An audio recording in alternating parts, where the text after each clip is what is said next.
माझी एक नंबरला लक्षवेधी आहे. एकच प्रश्न मराठीत विचारा, एक इंग्लिश विचारा. चला चला पटकन.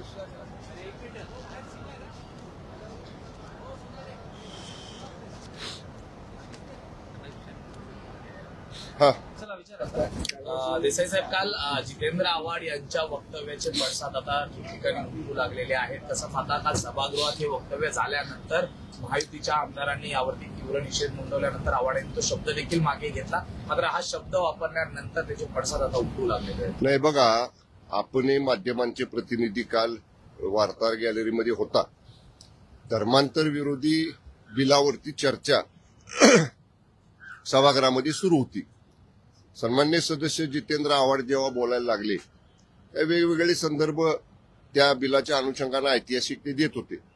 पण बोलता बोलता छत्रपती शिवाजी महाराजांच्या राज्याभिषेकाचा विषय त्यांनी काढला आणि अत्यंत अपमानास्पद अशा पद्धतीचं वक्तव्य छत्रपती शिवाजी महाराजांच्या राज्याभिषेकाला अनुसरून आव्हाडांनी सभागृहामध्ये केलं. मी सभागृहामध्ये बसून होतो, मी ते ऐकत होतो. मी तात्काळ त्याला हरकत घेतली आणि तालिका अध्यक्ष होते. मी मान्य तालिका अध्यक्षांना सांगितलं की हे अत्यंत अपमानास्पद आहे, तात्काळ हे काढून टाका आणि आव्हाडांना माफी मागायला सांगा. हे जेव्हा झालं तेव्हा बरेच सन्मान्य सदस्य बोलले, आमचे मान्य मंत्री महोदय बोलले. आव्हाड काय शब्द मागं घ्यायलाही तयार नव्हते, माफी मागायलाही तयार नव्हते. सभागृह अडजन झालं, तहकूब झालं. मान्य अध्यक्ष महोदय सभागृहामध्ये आले. अध्यक्ष महोदयांनी 3 वेळा सभागृहामध्ये आव्हाडांना सांगितलं की तुम्ही तुमचे शब्द मागे घेऊन दिलगिरी व्यक्त करा. आव्हाड काय दिलगिरी व्यक्त करायला तयार नव्हते. अध्यक्ष निर्देश देत असताना आव्हाड सभागृहामध्ये मोबाईलवर काहीतरी बघत होते, पुन्हा बसून मोबाईलवर कोणाशी तरी बोलत होते. बिलकुल गांभीर्य, एवढं अपमानास्पद वक्तव्य स्वतःच्या तोंडून गेल्यानंतर माणसाला समजा चुकून गेलं तर माणूस अपमानास्पद वाक्य मागं घेण्यासाठी त्याच्या चेहऱ्यावरती हावभाव दिसतात. शून्य हावभाव आव्हाडांच्या चेहऱ्यावर होते. शेवटी मान्य अध्यक्ष महोदयांना निर्देश द्यावे लागले. पहिली वेळ असेल सभागृहातली, मान्य अध्यक्ष महोदयांनी एखाद्या सन्मान्य सदस्याला निर्देश दिले की तुम्ही माफी मागा. आणि निर्देश दिल्यानंतर सुद्धा तुम्ही अजून रेकॉर्डिंग काढून बघा सभागृहामधलं. निर्देश दिल्यानंतर सुद्धा हातवारे करत काही हावभाव चेहऱ्यावर न दाखवता आव्हाडांनी मी दिलगिरी व्यक्त करतो म्हटले. पुन्हा मान्य अध्यक्ष महोदय म्हणले तुम्ही शब्द मागं घ्या आणि तुम्ही जर नाही मागं घेतले तर मला तुमच्यावरती कारवाई करावी लागेल. एवढी कडक भूमिका मान्य अध्यक्ष महोदयाने घेतल्यानंतर अध्यक्ष म्हणले मी माफ करा, आव्हाड म्हटले की मी माफी मागतो. म्हणजे एवढं अपमानास्पद वक्तव्य छत्रपती शिवाजी महाराजांच्या बद्दल करून सुद्धा त्यांच्यावर काही परिणाम नव्हता आव्हाडांवर. त्यामुळं सभागृहाच्या भावना तीव्र होत्या. आमची तर सगळ्यांची मागणी होती की त्याला बडतर्फ करा, सभागृहातनं निलंबित करा. पण मान्य अध्यक्ष महोदयांनी त्यांना एक अखेरची समज दिली, शेवटची समज दिली आणि त्याच्यानंतर मग सभागृहाचं कामकाज सुरू झालं. आव्हाडांचं काही पहिल्यांदाच वक्तव्य आहे असं नाही. याआधी देखील अनेकदा आपल्या या वक्तव्यांमुळे अनेकदा ते अडचणीत देखील आलेली आहेत. कुठेतरी जाणीवपूर्वक या गोष्टी होत आहेत का? एखाद्या विशिष्ट समुदायाला त्यांचं समर्थन मिळवण्यासाठीच आव्हाडांकडनं हे वारंवार गोष्टी होत आहेत? नाही, आता हे स्पष्ट झालेलं आहे की आव्हाडांकडनं जाणून बुजून अशा पद्धतीचं वक्तव्य केलं जाते. अनावधानानं त्यांच्या तोंडातनं गेलं हे बिलकुल जाणवत नाही. मी पूर्ण वेळ सभागृहामध्ये होतो. मी एक सभागृहातल्या सगळ्या बाबींचा मी त्या ठिकाणी बसून मी ते ऑब्झर्व्ह करत होतो. त्यामुळं जाणीवपूर्वक आव्हाड हे करतात. त्यामुळं आव्हाडांना याची कठोर किंमत ही समाजासमोर भोगावी लागेल. जिस तरीके से कल जितेंद्र आव्हाड ने सारी बातें कही छत्रपति शिवाजी महाराज को लेकर, क्या जानबूझ कर की थी इसके पीछे पॉलिटिक्स है या एक पर्टिकुलर बोलते हैं अपीजमेंट की पॉलिटिक्स है? देखिए, अभी पूरा जो घटनाक्रम घटा मैंने अभी मराठी में आप सबको बताया. ये जो वक्तव्य छत्रपति शिवाजी महाराज की राज्याभिषेक को लेकर विधानसभा के सदस्य श्री जितेंद्र आव्हाड ने किया, ये उन्होंने जानबूझ के किया. ऐसा नहीं है कि बोलते समय उनके मुंह से निकल गया, ऐसा बिल्कुल नहीं लगता है. मैं पूरे समय सभागृह में था और जब भी सभागृह की भावना तीव्र हो गई फिर भी बार बार कहने से भी आव्हाड ने दिलगिरी नहीं व्यक्त की, आव्हाड ने माफी नहीं मांगी.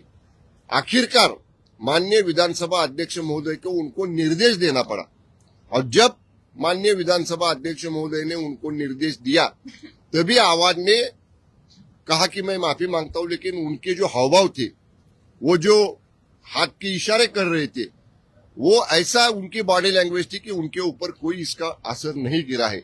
इसीलिए आवाड़ ये जानबूझकर करते हैं और इसकी बहुत बड़ी कीमत आवाड़ को जनता के सामने जाने के बाद चुकानी पड़ेगी। दो सवाल है। पहला तो उन्होंने कोई भी किताब को ऑथेंटिकेट किया क्या, और दूसरा क्या आप उनके निलंबन की मांग को जारी रखेंगे?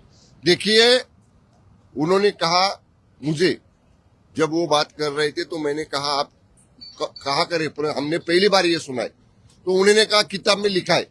तो मैंने उनसे कहा कौन सी किताब में है? उनके पास कोई किताब नहीं थी, कोई किताब का कोई पन्ना नहीं था। ये मोबाइल में वो क्या देख रहे थे मुझे मालूम नहीं। उन्होंने बताना चाहिए था ना सभागृह में।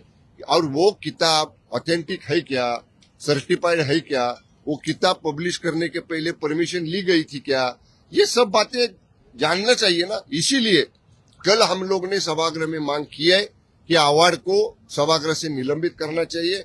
आज भी जब सभागृह चालू होने के पहले जब माननीय अध्यक्ष जी और माननीय सभापति जी के सामने गट नेताओं की बैठक होगी, अभी भी उसी बैठक में शिवसेना की तरफ से हम लोग ये मुद्दा माननीय अध्यक्ष महोदय के सामने रखेंगे। एवढंच मराठीत येऊ दे आम्हाला की आव्हाडांच्या निलंबनासंदर्भात आज आपण या ठिकाणी ठराव मांडणार आहात। आज या संदर्भामध्ये सभागृहाचं कामकाज सुरू होण्यापूर्वी माननीय विधानसभा अध्यक्ष जेव्हा गटनेत्यांची बैठक घेतात, तेव्हा माननीय विधानसभा अध्यक्षांच्या समोर शिवसेनेच्या वतीनं हा मुद्दा आम्ही अध्यक्षांच्या समोर बैठकीमध्ये उपस्थित करू।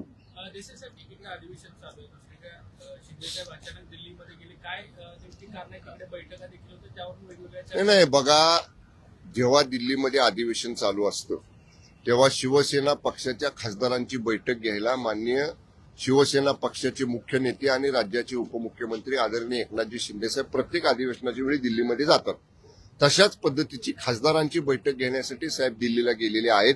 काल खासदारांची त्यांची भेट झाली। कदाचित आज संसदेचं अधिवेशन सुरू होण्यापूर्वी शिवसेना खासदारांची बैठक माननीय शिंदेसाहेब घेतील।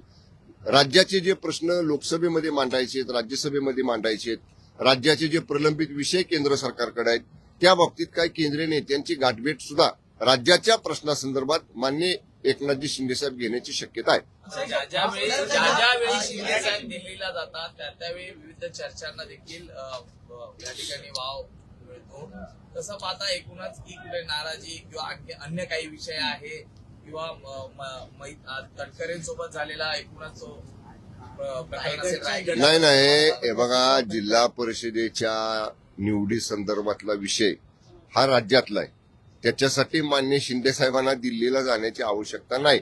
आणि मान्य शिंदे साहेब दिल्लीला गेल्यामुळं ज्यांना कुणाला काही वाटत असेल किंवा ज्यांना कुणाला धडकी भरत असेल त्यांना प्रश्न विचारा ना तुम्ही की शिंदे साहेब दिल्लीला गेल्यावर तुम्हाला का धडकी भरती, त्यांना विचारा। तर मी स्पष्ट सांगितलं, पक्षाच्या खासदारांच्या बैठकीसाठी साहेब दिल्लीला गेलेले आहेत।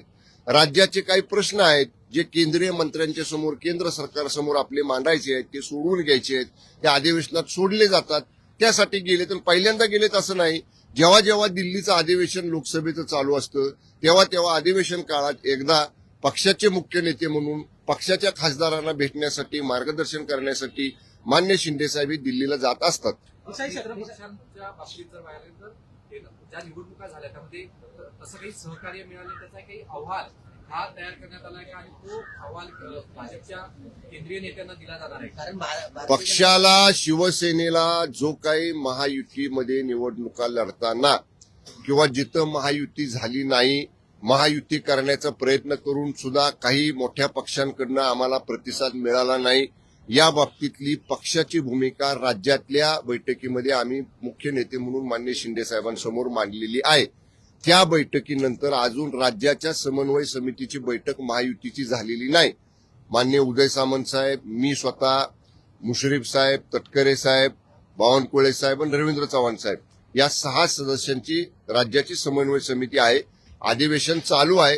कदाचित जर बावनकुळे साहेबांनी किंवा आणखीन नेत्यांनी सांगितलं तर या अधिवेशन काळात सुद्धा समन्वय समितीची बैठक होईल।